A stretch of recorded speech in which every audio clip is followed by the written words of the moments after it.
Perfect. Hello, hi everyone. This is Alicia. Joining with me will be Joshua Sling from Vancouver, a Vancouver renowned law firm Lally and Rosenberg. Welcome, Josh. Last week, Nicole and I talked about the residency requirements for permanent residents and Canadian citizens. Those are so for permanent residents, would be 730 days living in Canada, and hmm then the permanent residence cards can be renewed for another 5 years. And for citizenship will be 1,090 days. Am I correct, Josh? That's correct. It's very odd. 1,090 days. Why not just 1,000 days, just to for easy memory, right? So, Josh, what happens if, for those of us who sort of talk about permanent residence first, they cannot fulfill the requirements, or what happened to them? hmm So, Alicia, first of all, I want to thank you so much for your time today. We've been working on files for a number of years now together. So Yes. it's a fabulous opportunity for us to be able to share some of our experience with folks out there that can benefit from some of this knowledge. So, first of all, I want to thank you. Oh, my pleasure. Um, Speaking about residency, as a continuation from the session that you had or the discussion that you had with my good friend and colleague, Nicole Chan. Um, so, when somebody doesn't meet the residency requirements, there are a number of options that they have available. And we're going to start off by talking about permanent residence. Mm, Permanent residence. So, it's a common scenario, Alicia, where somebody will obtain their permanent residence, they will land in Canada, get stamped, obtain a permanent resident card, and then go back home mm, to their previous country to pack their bags, mm, wrap up their work, etc. mm, That is fine. Canada has no problem with a permanent resident being out of the country for a period of time. mm, However, Canada requires that person to be in Canada for 2 years out of 5 years prior to submission of the application for a new permanent resident card. right. Now, when somebody doesn't meet that requirement, they effectively have two options. I'm going to Mm, break it down simply into mm, two options. okay. Number one, you can apply from overseas for a permanent resident travel document. A Mm-hmm. permanent resident travel document. That document, if it is issued to the applicant, will allow the applicant to get on the plane, fly to Vancouver or Toronto or anywhere else in Canada that they're going, Mm, and it will allow them to get off the plane comfortably and then be able to apply for a new permanent resident card. right. Okay? Mm-hmm. But there is a risk that comes with the permanent resident travel document. There's a risk. Mm, If you don't meet the residency requirements, if you don't meet the residency requirements, then an officer can say, well, sir or madam, not only am I refusing your application, but I'm also going to issue you a Section 44 report, which is mm-hmm. going to require your permanent residence to go up for a hearing. Mm, Okay. mm, So that's the first thing. right. Now, to sum up, permanent resident card, your yours has expired. You want to come to Canada, you can apply for a permanent resident travel document in order to come here. But you might get refused and you might get written up and have to go to a hearing. Right. And I'll come back to that. The other way of doing it is if somebody is not eligible to come to Canada directly because they don't have a permanent resident card, Mm-hmm. then they can fly into the United States if they have proper authorization, such as a US visa, or if they're visa exempt, that a US officer has allowed them legal entry into the country. And that person can then drive up to Canada, rent a car, and literally drive up to Canada and Mm, seek entry at the port of entry, at the mm, border. So right. rather than flying in, you drive in. Now, Mm, when we do that, we'll often provide applicants with some materials to satisfy the officer that this person is a permanent resident. And that person has, and listen carefully, a right to re-enter Canada as a permanent resident. It's not a favor, it's a right. However, with every right comes a potential punishment. And in this case, if an officer picks up on the fact that you have not met your residency requirements, the officer might allow you in, will allow you in, but might give you that Section 44 report that we don't want, that's going to require you to go to a hearing to determine if you get to keep your permanent residence. So I've said a lot right there, Alicia. I'll pass it back on to you to see if you want to seek clarification on any of that. Yes, so you're talking about, yeah, that's very clear, Joshua. Thank you. You talk about the permanent residence has the right. So what sort of rights to enter Canada? So the officer has to let that person in, right? Because clearly, let's take an example. If a permanent resident just landed in Canada and stayed there for 2 weeks and came back to Hong Kong and never entered Canada again, and now he or she wanted to go back to Canada as a permanent resident, you're saying that he or she can fly into the United States, like for example, book a direct flight to Seattle, rent a car, and drive to Vancouver. And the officer has to let her or him in because he or she is a permanent resident of Canada. Is that because it's guaranteed by the Canadian Constitution? So that's a great question, Alicia, and it's sort of a silly equation. So I'm glad that you brought it to life with that great example. And what you said was, if somebody comes here, they land as a permanent resident, they have 2 great weeks, travel the country, see their friends, and then return back to Hong Kong and never come here again. Those people often feel like they're a lost cause. They're not. They obtain their permanent residence. They are a permanent resident of Canada. They are a meaningful person, you know, to the Canadian government. However, they can't fly in because they don't have the card. It's just a matter of flying in. And even when they drive in, they have to be admitted. That's right. They have to be admitted. They just might also get written up to have to go to a hearing. Okay. What happens when the person across the border and was giving a Section 44 report? What are the consequences? So first of all, generally that evening, they generally, before they talk to me, they like to have a bottle of wine or some scotch or whatever is going to best calm their nerves. And then once they're over that portion of grieving the result, they'll contact me. When you receive a Section 44 report, you have 30 days, 30, to apply to the Immigration Appeal Division to have a schedule, to have a hearing scheduled. So when that person gets written up, they will come see me with the Section 44 report or send it to me and the document issued to them to allow them to apply for an appeal. And the first thing I would do for that person is apply for an appeal at the Immigration Appeal Division.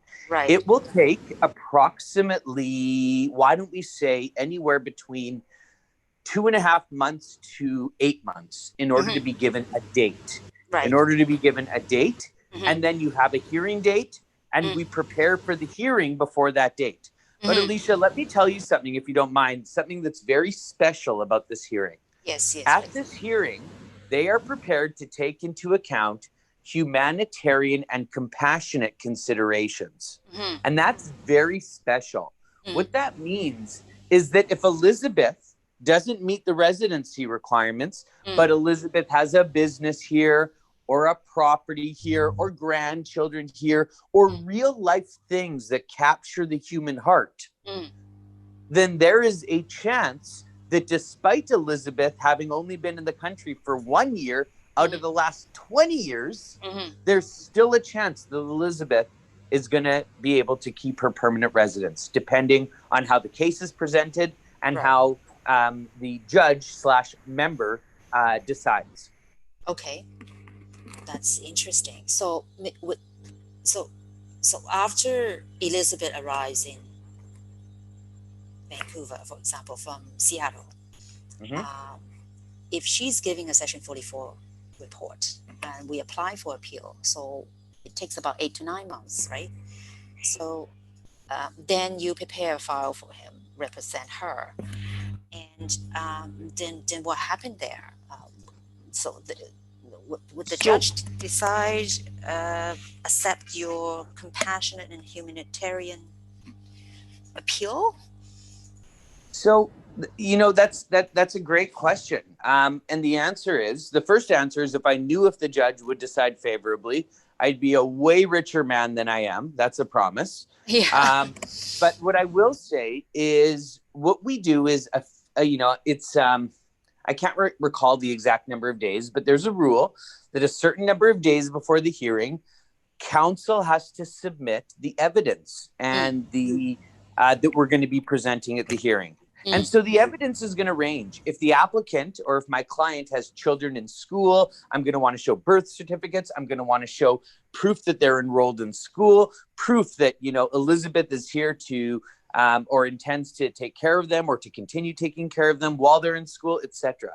If Elizabeth owns a business, I'm going to want to show all the corporate documentation to show, look, Elizabeth is established here. She has real life things to take care of here.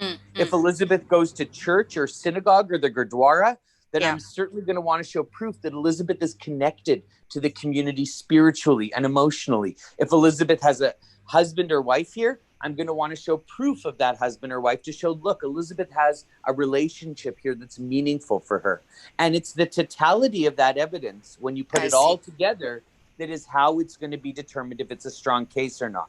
Last thing, we often also bring in-person testimony, whereby Elizabeth's, say, husband or wife would call in or appear as a witness and be able to provide testimony on Elizabeth's behalf.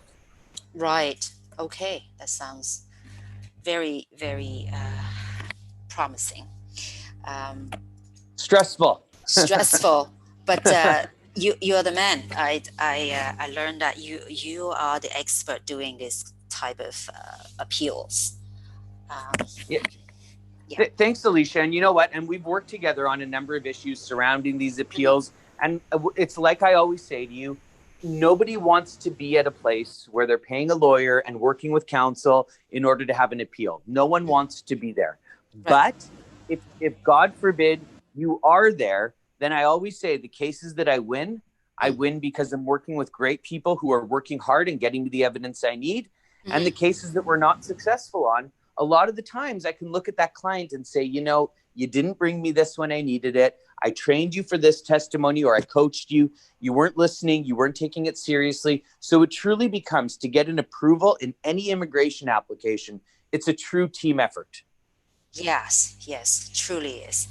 Now, from your vast experience, what is the probability of someone Elizabeth crossing the border and from Seattle to Vancouver and getting Section 44?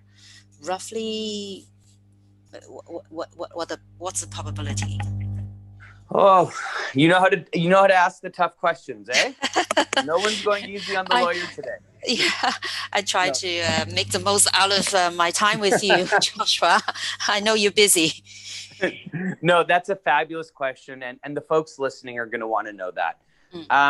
I have been very, very, very fortunate in that at this point in my career, I've done more of these applications than I can remember off the top of my head.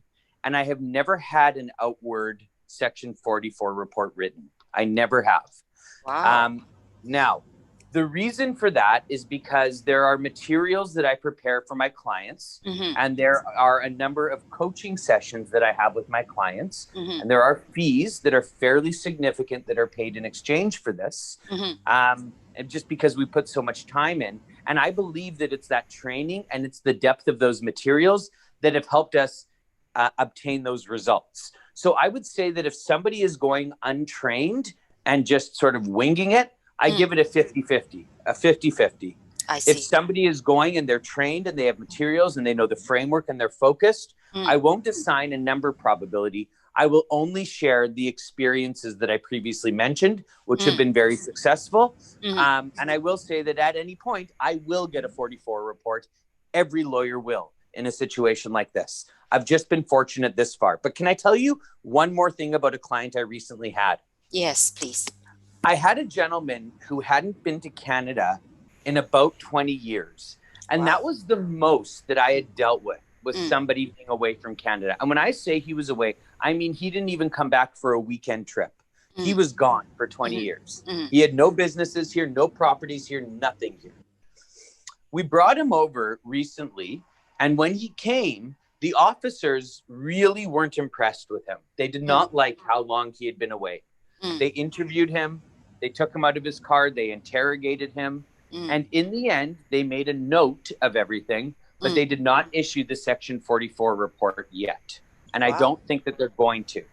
So I share that experience to remind everyone when we think about probability and chances of success, the more ties and the more times that you've come to Canada, you're going to have a better chance of success than the person who hasn't been here for a long time and or has no close family or friends. Right.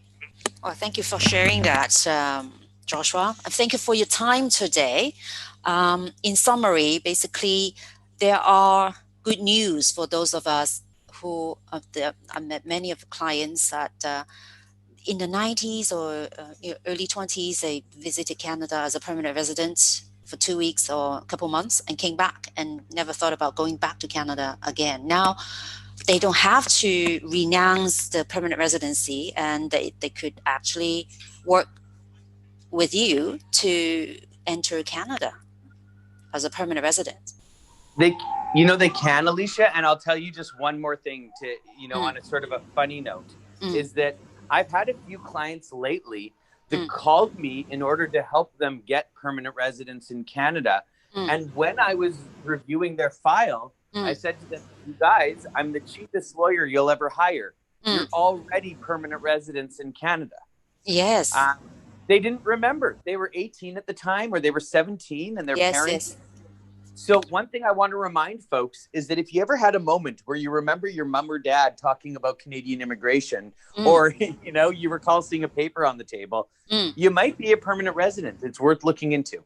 Yes. I came across a couple of those too. As just from asking questions, they said, "Oh, I never thought that."